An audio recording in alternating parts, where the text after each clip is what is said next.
क्या आप जानते हैं कि केरल अब केरला नहीं बल्कि केरलम बन सकता है? जी हाँ, केंद्र सरकार ने इस ऐतिहासिक प्रस्ताव को मंजूरी दे दी है। लेकिन क्या सिर्फ नाम बदल रहा है या इसके पीछे छिपी है 2000 साल पुरानी ऐतिहासिक पहचान? क्या केरलम सच में नारियल की भूमि है? क्या इसका संबंध प्राचीन चेरा वंश और अशोक के शिलालेखों से है? और आखिर संविधान के किस अनुच्छेद के तहत किसी राज्य का नाम बदला जाता है? आज के इस वीडियो में हम जानेंगे केरलम नाम की असली ऐतिहासिक जड़ें, 1920 से चली आ रही ऐक्य केरलम की मांग और पूरी संवैधानिक प्रक्रिया जिससे बदलेगा राज्य का नाम।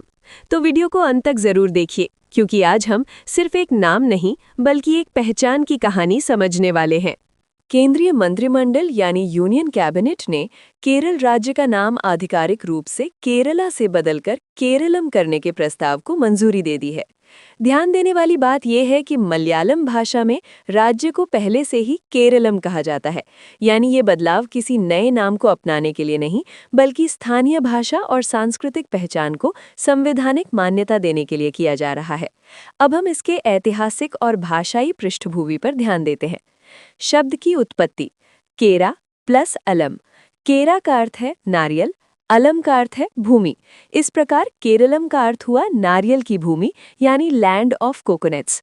चूंकि केरल में नारियल की बहुतायत है, इसलिए ये नाम सांस्कृतिक और भौगोलिक रूप से भी उपयुक्त माना जाता है। चेरा वंश से संबंध। इतिहास में दक्षिण भारत में चेरा वंश का शासन था। माना जाता है कि चेरालम शब्द समय के साथ बदलकर केरलम बन गया। प्राचीन शिलालेखों में उल्लेख। सम्राट अशोक लगभग 257 ईसा पूर्व के शिलालेखों में केरल पुत्र का उल्लेख मिलता है। इससे स्पष्ट होता है कि केरला या केरलम शब्द की ऐतिहासिक जड़ें अत्यंत प्राचीन है। ऐक्य केरलम की ऐतिहासिक मांग। वर्ष 2020 से ही ऐक्य केरलम यानी संयुक्त केरल की मांग उठी थी। इसका उद्देश्य था कि त्रावणकोर, कोचीन और मालाबार जैसे मलयालम भाषी क्षेत्रों को एक राज्य में मिलाया जाए।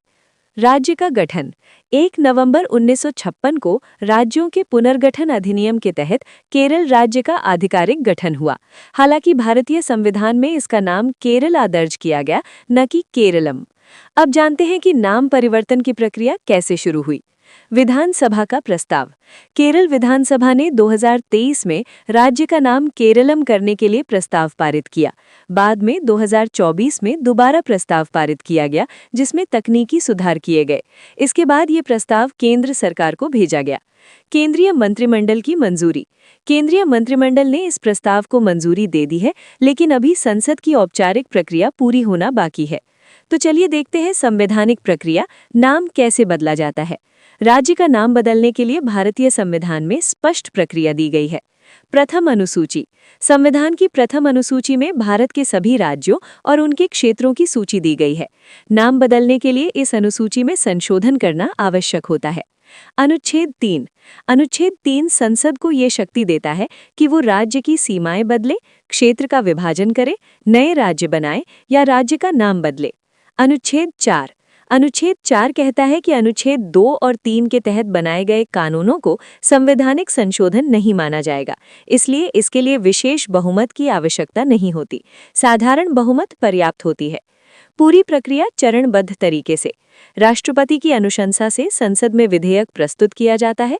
राष्ट्रपति इस विधेयक को संबंधित राज्य की विधानसभा को सुझाव देने के लिए भेजते हैं। राज्य अपनी राय देता है, हालांकि अंतिम निर्णय संसद का होता है। संसद साधारण बहुमत से विधेयक पारित करती है। राष्ट्रपति की स्वीकृति के बाद नाम आधिकारिक रूप से बदल जाता है। अब इसकी वर्तमान स्थिति को भी समझते हैं। केंद्रीय मंत्रिमंडल की मंजूरी मिल चुकी है। अब संसद में विधेयक पेश होकर पारित होना बाकी है। संसद की स्वीकृति और राष्ट्रपति की अंतिम मंजूरी के बाद केरला का आधिकारिक नाम केरलम हो जाएगा। अब देखते हैं कि इसका निष्कर्ष क्या निकलता है। केरल का नाम केरलम करने का निर्णय केवल एक औपचारिक बदलाव नहीं है, बल्कि ये 1. राज्य की भाषाई पहचान को सम्मान देने का प्रयास है। 2. ऐतिहासिक और सांस्कृतिक जड़ों को संवैधानिक मान्यता देने का कदम है। 3. भारतीय संघीय ढांचे में संविधान द्वारा दिए गए प्रावधानों के अनुसार पूरी तरह वैध प्रक्रिया है। ये परिवर्तन भारतीय लोकतंत्र और संविधान की उस शक्ति को दर्शाता है जो राज्यों को उनकी सांस्कृतिक पहचान के अनुरूप स्वयं को परिभाषित करने की अनुमति देता है। तो अब सवाल ये है, क्या केरला से केरलम बनने वाला ये बदलाव सिर्फ एक औपचारिक प्रक्रिया है, या ये अपनी ऐतिहासिक और भाषाई पहचान को संवैधानिक मान्यता देने का कदम है? हमने देखा कि इसकी जड़ें अशोक के समय तक जाती हैं। हमने समझा कि एक के केरलम की मांग आज की नहीं, 1920 से चली आ रही है। और हमने जाना कि संविधान का अनुच्छेद 3 और 4 किस तरह राज्यों के नाम बदलने की अनुमति देता है। लेकिन अंतिम फैसला अब संसद की प्रक्रिया पर निर्भर करेगा। अब आप बताइए, क्या राज्यों के नाम स्थानीय भाषा के अनुसार होने चाहिए? क्या ये सांस्कृतिक पहचान को मजबूत करेगा, या फिर ये सिर्फ प्रतीकात्मक बदलाव है? अपनी राय कमेंट में ज़रूर लिखें। अगर आपको ऐसी गहरी और तथ्य आधारित जानकारी पसंद आती है तो चैनल को सब्सक्राइब करें और वीडियो को शेयर करना ना भूलें। हम मिलेंगे अगली वीडियो में एक और महत्वपूर्ण विषय के साथ।